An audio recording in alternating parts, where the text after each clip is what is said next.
So they're well connected in the theater industry and the TV and film industries too, uh, which is strange because it's in Pittsburgh, which you don't think of as a theater town, and it really isn't.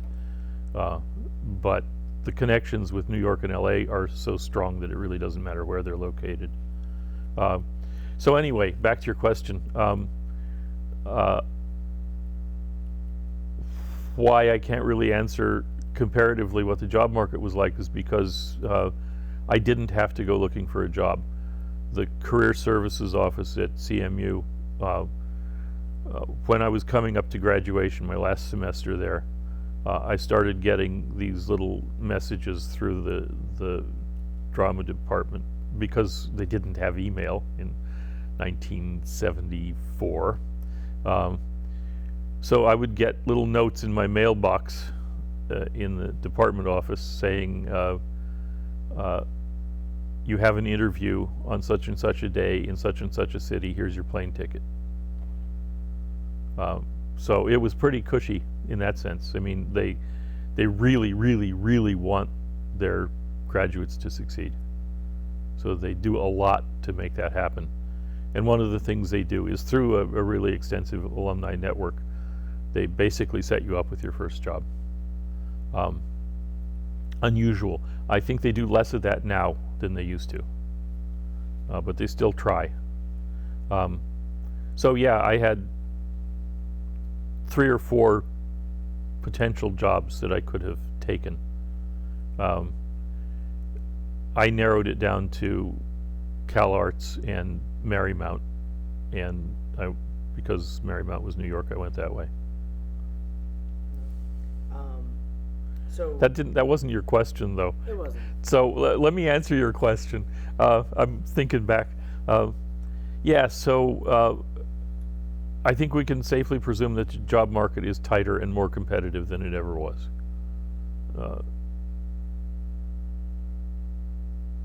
That said, we do a pretty good job. Our alums do reasonably well getting into the industry. Some of them decide after a few years in the industry that that's not what they wanted to do after all, which happens a lot. Yeah, I mean, you often end up doing something other than what you studied in college, which I did. This isn't what I studied. I mean, I'm not doing theater. But most of the students who graduate from here who want to go into the industry find a way in. A lot of that is down to alumni connections, which is what worked for CMU, it works for Yale, it works for UCLA and all those schools too. So we're kind of following that model on a smaller scale maybe, but still. Completely separate from the interview. I don't know if you know, but Jill actually just got a job in Philly. Really? Part-time, Good for her. But working at a station in Philly, so Neat. yeah. Yeah. I know that's when she came, we were talking about that, but like, Yeah. she's in the industry, there you go. Yeah, because she's a good kid and she needs a break. Yeah. It's good that she got one. That's good news. Why do you think the job market, you said it's the tightest it's ever been? Yeah, maybe. I don't think it's the tightest it's ever been. Right after the great Wall Street crash of 2008, it got really tight. I mean, all kinds of companies, didn't matter what profession you were in, all kinds of companies were shutting down in the Northeast. So it's not that bad. So it's not the tightest it's ever been. It's loosening up. It's getting better. Nobody talks about it much, I guess, in the media, but the simple fact is that in the last 4 years of Obama's administration, the economy started improving. So your prospects are better than the people who graduated 4 or 5 years ago. So you think it was a lot of what happened in 2008? Demonstrable. My God, the post-production houses, the small companies that were providing services to the industry were shutting down daily. Yeah, it was awful.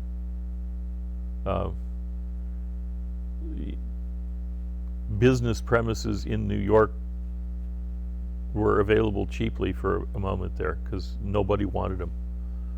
There was serious concern that the economy of New York was going south, literally, like going to South Carolina. It's cheaper now. Much cheaper, yeah. They don't have unions. It's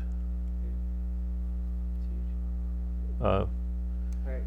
So when you were in high school, did you know you wanted to do film? Or, No. Theater? No, well, yeah. My mom was a theater person. She directed a lot. She went to USC, not South Carolina, Southern California.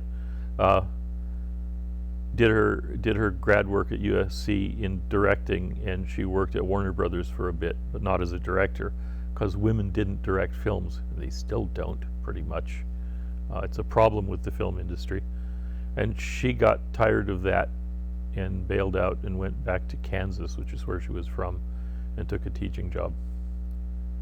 But she did, the teaching job was in theater, so she was still doing theater, but she just wasn't. But yeah, her professional experience was actually in the film industry, not the theater industry. But she trained in theater. But because of that, you were interested in theater?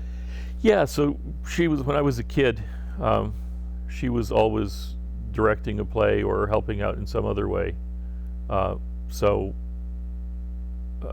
so much my brother, but when we were tiny, both of us would get dragged along to rehearsals and stuff. So, you just kind of think that hanging out in the theater is normal.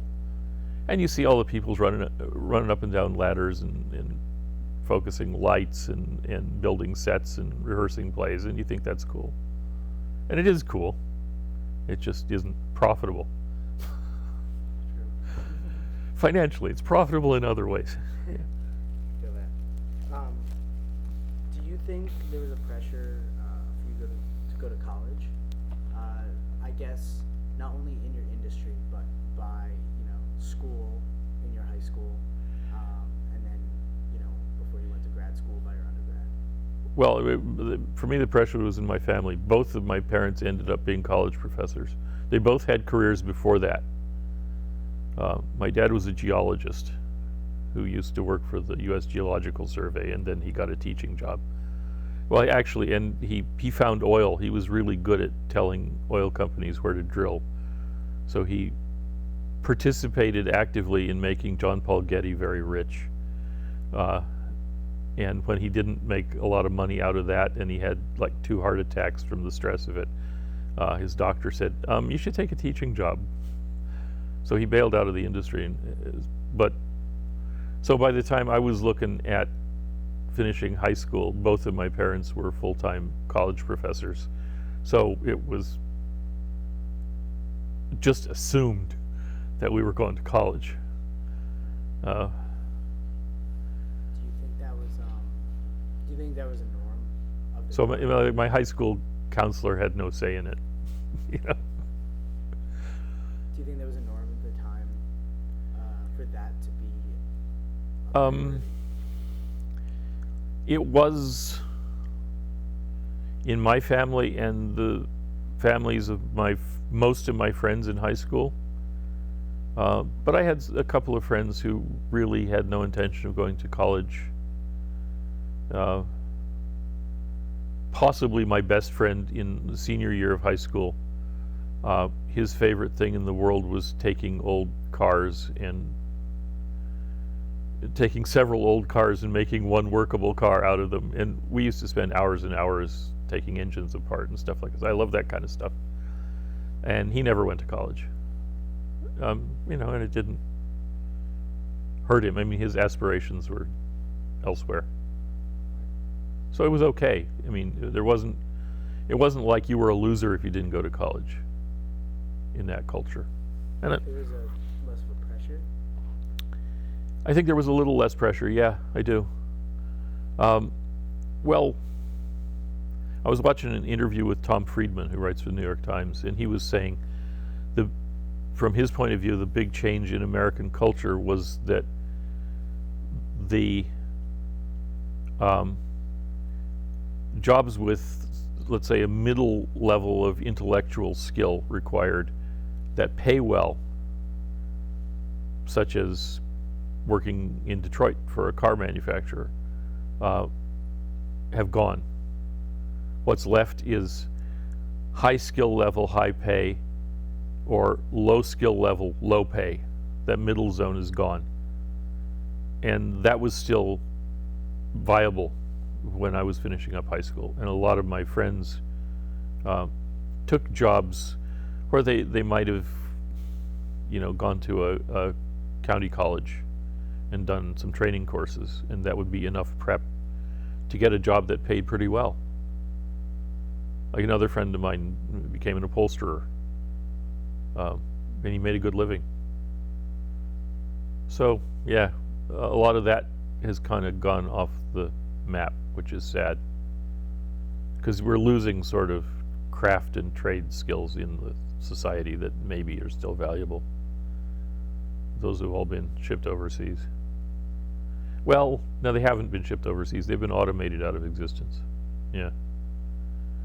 We can't really blame the Chinese for that. Yeah. Robots took those jobs. Yeah, anyway. Just let you go down. We probably won't use the Chinese part, no. I don't care. It's not pejorative. It's just a fact. I mean, there's a perception in this country that, a lot of jobs were shipped out of this country to countries with lower wage structures, which to some extent is true, but I don't think it's as pervasive as people think it is. I think it's a good excuse. I mean, if you look at the auto industry, it's obvious that most of those assembly line jobs have been turned over to robots who work faster.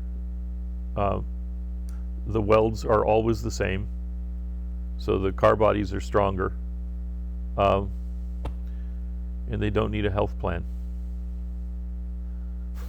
Sure. Anyway, It's a scapegoat. we're getting into economic theory now, which is probably not the point of your doc, That's is okay. it?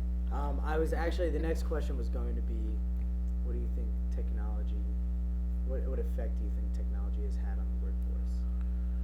Well, it's eliminated jobs. I don't know. Not really my area of expertise, I suppose. That's the effect it's had on the TV industry.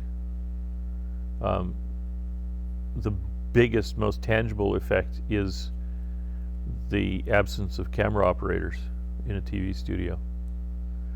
For some reason, that kind of automation hasn't hit the film industry. They don't like that.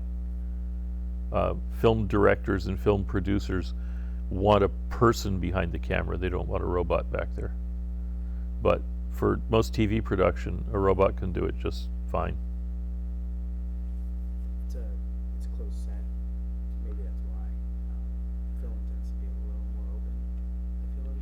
Yes, and well, film. The camera action in TV is repetitive, particularly regional or local TV, particularly news production. You have a very limited set list of shots, and you can program that into a computer that controls the robot cameras, and it's always the same. Film is never the same twice. Every shot's different, and it works better if you have a human making the